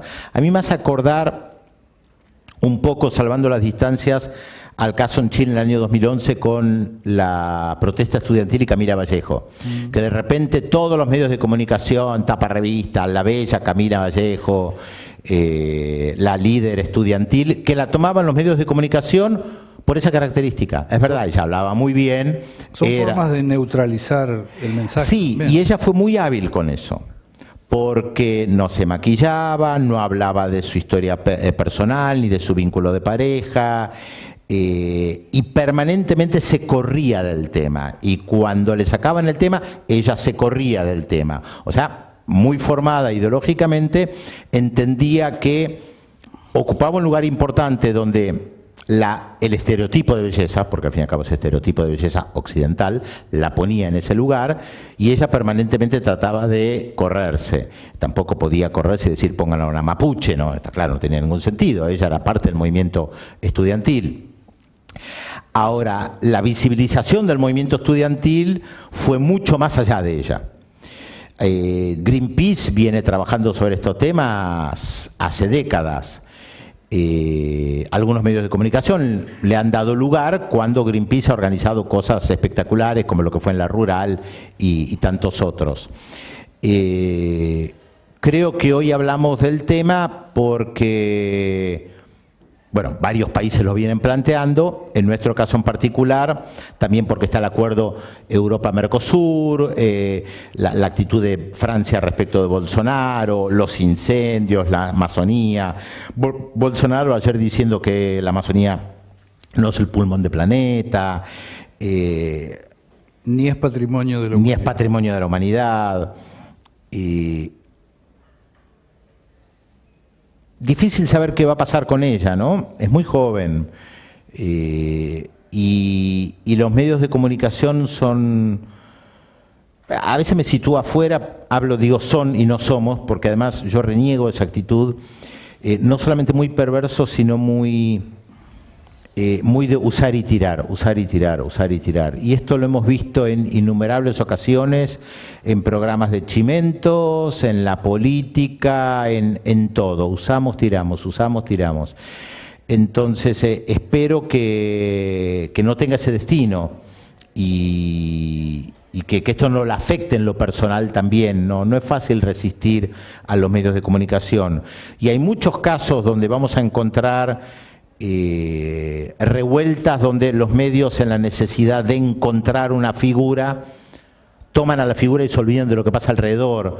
Recuerdo también en el 2011 cuando fue la revuelta en Egipto, que no tenía un liderazgo muy claro, y los medios occidentales trataban de buscar a una persona y encontraron a un trabajador en Google de Egipto que había estado preso y que unas horas y que le había pasado algo muy fuerte en la cárcel y un amigo que creo que habían matado, y de repente lo pusieron a la fama, tapa de revista Time, y él decía: yo no quiero estar en este lugar, yo no dirijo nada, no soy líder de nada, acá este movimiento es mucho más amplio. Y efectivamente pasó sin pena ni gloria después. Ahora, tuvo su momento de gloria, con pena tal vez, tuvo su momento de gloria durante, no sé, unos meses. Después lo tiraron, nadie se acuerda de él. Entonces creo que es un problema que tenemos nosotros, porque además por lo general dependemos de alguna persona que está por sobre nosotros, que nos exige hablar de un determinado tema. Entonces hablemos de Greta. Y yo no tengo mucho para decir de Greta. Sí te puedo hablar mucho del cambio climático, el efecto, sin ser especialista en el tema, de cómo se viene trabajando sobre este tema hace tanto tiempo, qué implica la deforestación. De eso sí te puedo hablar. Ahora, no me importa tanto Greta, no lo digo despectivamente, sino que la colocan otros ahí, la colocan los medios de comunicación, y yo no quiero quedar rehén de eso. Por eso lo que yo decía antes, que si a mí 25 años atrás me decían: tenés que hablar de lo que pasa en París, a mí lo de Bolivia me parecía importante, yo hablaba de Bolivia o Timor Oriental. Yo le llevé una vez una nota sobre Timor Oriental a la revista Noticias y mi editor me miró con cara de: tal loco, ¿a quién le interesa Timor Oriental? Bueno, sí, a mí me interesa. Masacraron a 250.000 personas, un tercio de la población de ese pequeño territorio, me interesa. Por supuesto que la nota no la publicaron, ¿no? Desde ya. Me parece no sé si que termino de responder a lo que vos decís. Que había varias manos. Vamos a poner 2 preguntas más para cerrar. O juntemos varias preguntas. Bueno, a ver, compañera. Y después trato de responder a todas si puedo. Okay. Volviendo al tema de política internacional, más allá de agendas internacionales, y hablabas de Bolsonaro y la cuestión de que la derecha no ha muerto hace un rato. Yo soy de acá de la facultad, pero soy brasileña. Y quería preguntarte qué análisis haces respecto al modelo de Steve Bannon y la cuestión de su sponsoreo y su trabajo en campañas políticas como Trump y Bolsonaro, porque él también estuvo bajo su órbita. ¿Y qué impacto tiene Bolsonaro negativo respecto a otros líderes de derecha europeo que al mostrar su apoyo terminan hundiéndolos en sus elecciones, como pasó con Macri, como pasa con Salvini y otros varios líderes de derecha en Europa también, que han perdido sus elecciones tras que Bolsonaro le haya declarado su apoyo o se haya acercado políticamente? Como que si el mundo no quiere ser Brasil en este momento. ¿Juntamos varias? A ver, ¿quién? Ok. Buenas tardes. No, yo quería preguntar, hace 2 semanas o 3, acá estuvo en Paraná Jorge Argüello, el ex secretario de Argentina ante la ONU, y habló precisamente de cómo el mundo en política exterior está viviendo muchísimos cambios, y entre esos cambios los sistemas tradicionales políticos fueron cambiando a que hoy se caracteriza más por un liderazgo más personalista, como es Bolsonaro, como es Macri y como es Trump también. Lo que yo quería preguntar precisamente eso, ese día también justo había hablado Alberto Fernández en Madrid, y lo que yo quería preguntar con respecto a esto es si crees que después de tanto personalismo, si llega a ganar eventualmente el Frente de Todos, se va a caracterizar más por ser Cristina o un albertismo como hablan, o que se va a volver a hablar de algo más grande, de un proyecto más grande, que es algo que no se ve hace bastantes años en Argentina. ¿Listo? Dale. Acá hay otra.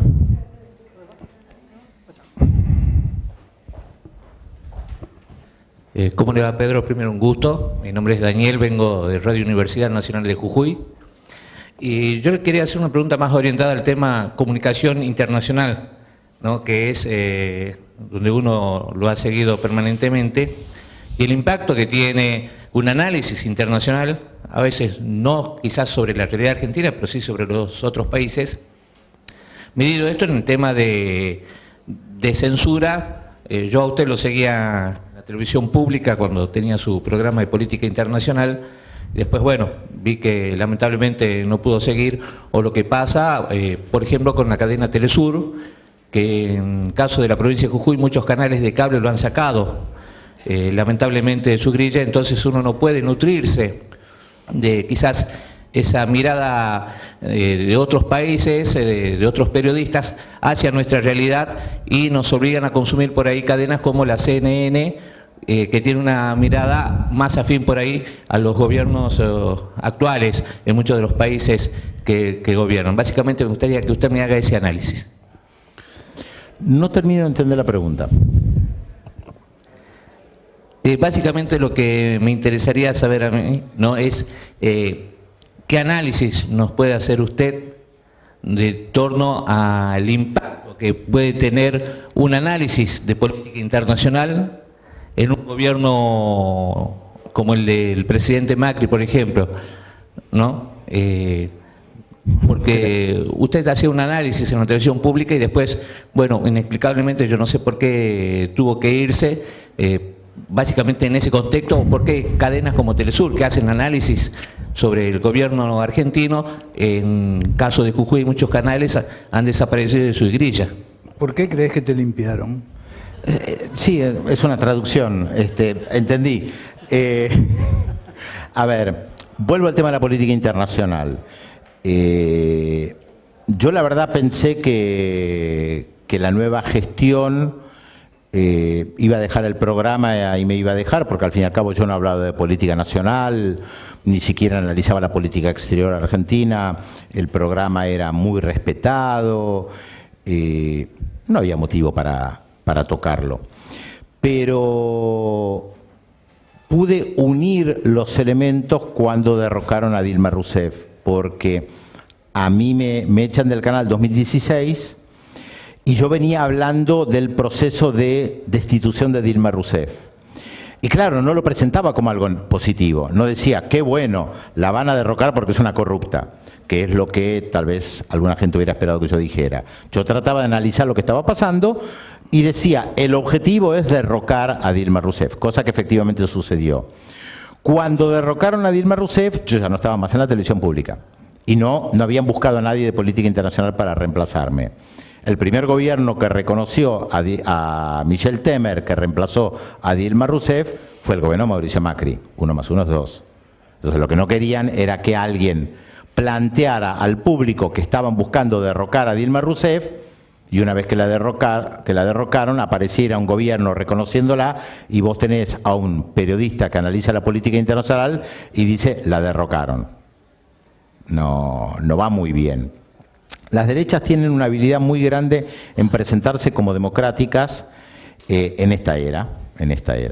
En otras eras no les importaba el tema. Hoy tienen la habilidad de presentarse como democráticas, demonizar a los sectores progresistas y ser, no siempre, en muchos casos, mucho más censores o destructores de la libertad de prensa que a los que ellos acusan. Esto lo puedes ver incluso en la política. Cuando se crea la UNASUR, estaba Álvaro Uribe en Colombia y Hugo Chávez en Venezuela. Y crean la UNASUR con Colombia.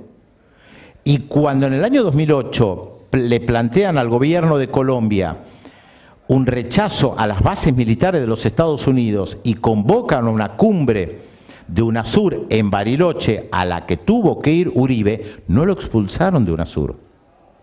Apenas las derechas se sintieron fuertes con los cambios de gobierno en Argentina y en Brasil y en Ecuador, ¿qué hicieron? Echaron a Venezuela. Sin embargo, se presentan como democráticas y crean un foro regional, que ni página web tiene, que es Prosur, sin Venezuela. Sin embargo, tienen la habilidad de presentarse como las democráticas. ¿Por qué? Volvemos al tema de los medios de comunicación y su apoyo. La verdad no sé qué va a pasar en la Argentina, retomando lo que vos planteabas. Creo que tiene mucho que ver con la propia historia del peronismo.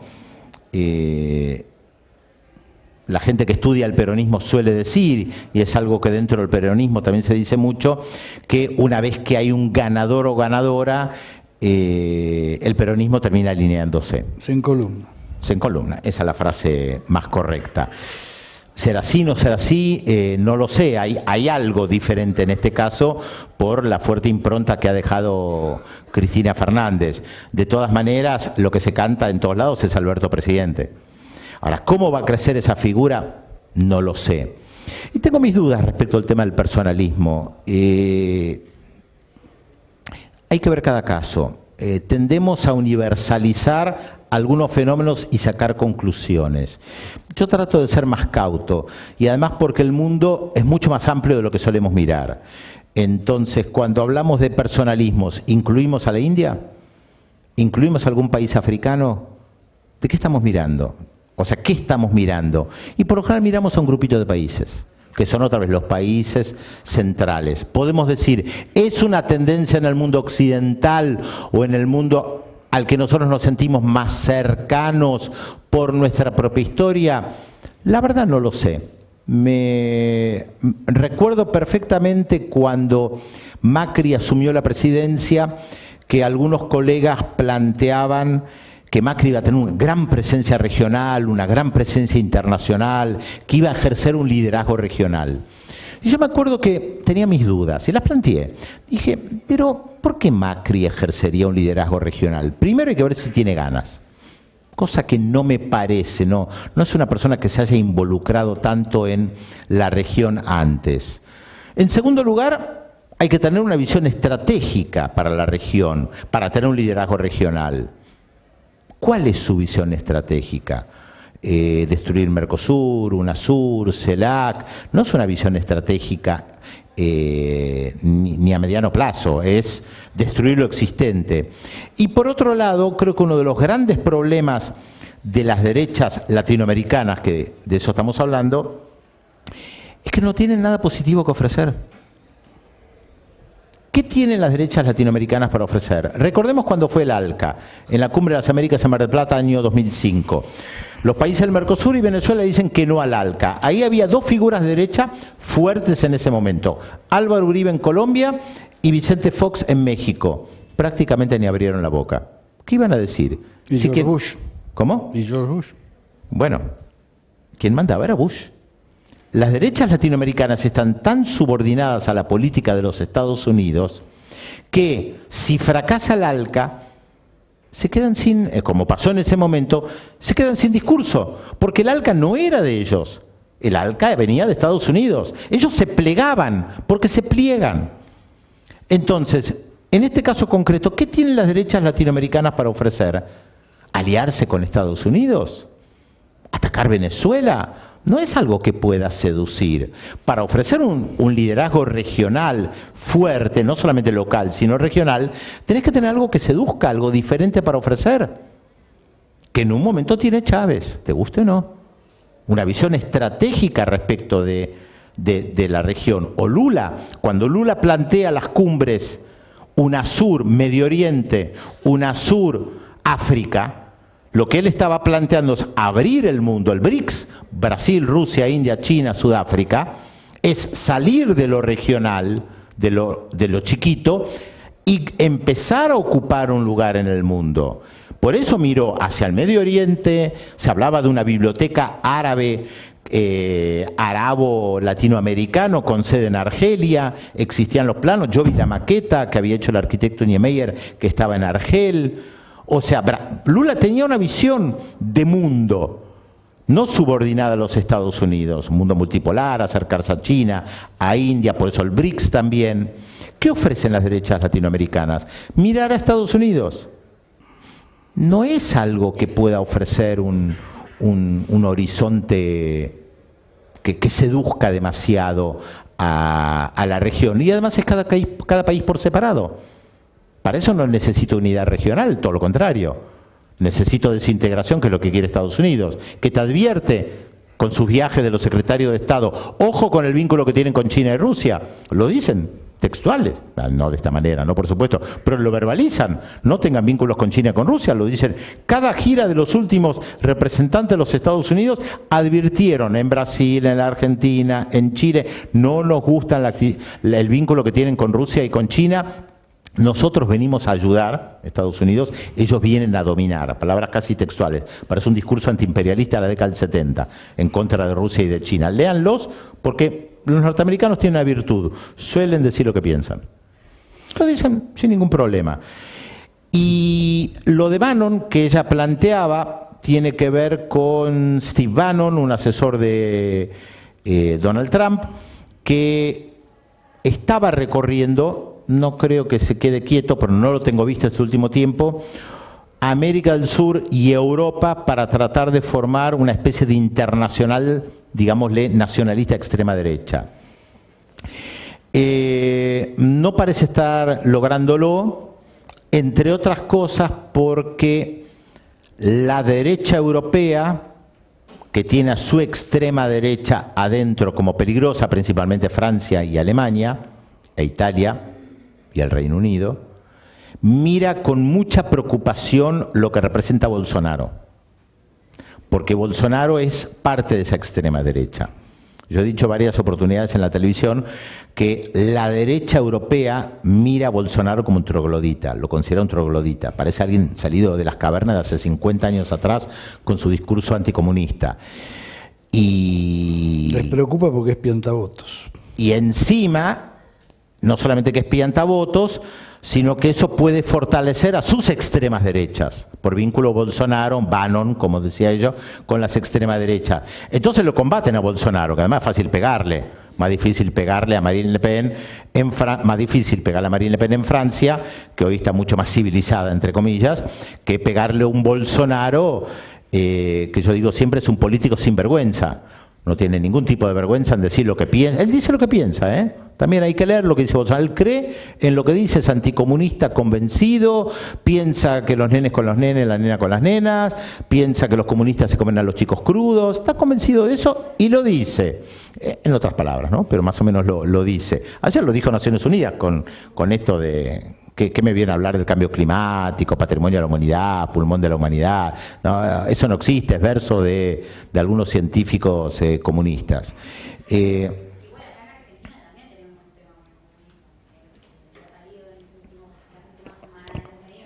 Sí, pero no tiene el mismo efecto, no tiene el mismo efecto que cuando lo dice Bolsonaro. En este sentido, casi que Pichetto parece una versión ridícula de Bolsonaro. Una caricatura. Sí. ¿Cómo? Una caricatura. Sí. Claro, parece una caricatura, porque además Bolsonaro lo dice hace mucho tiempo.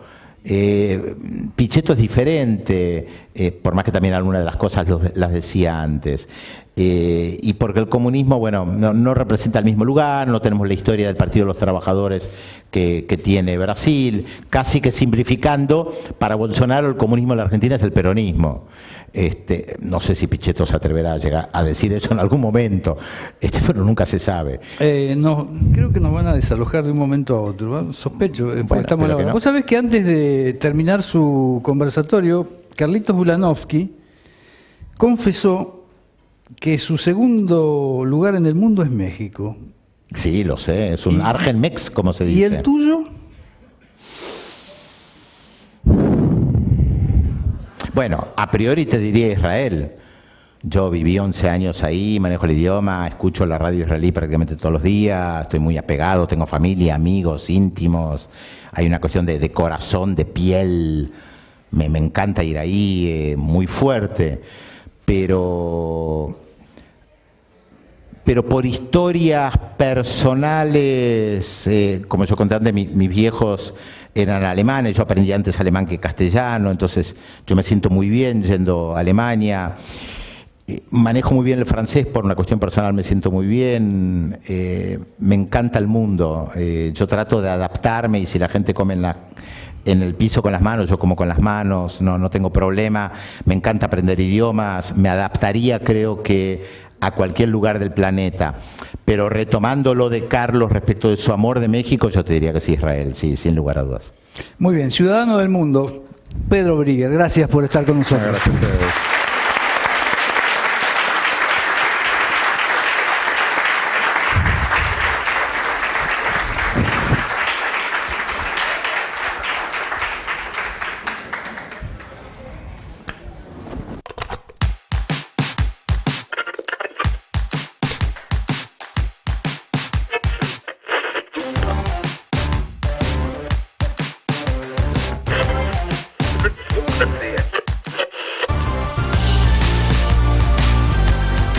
Radios desgeneradas, medios y modos diversos de producir y escuchar.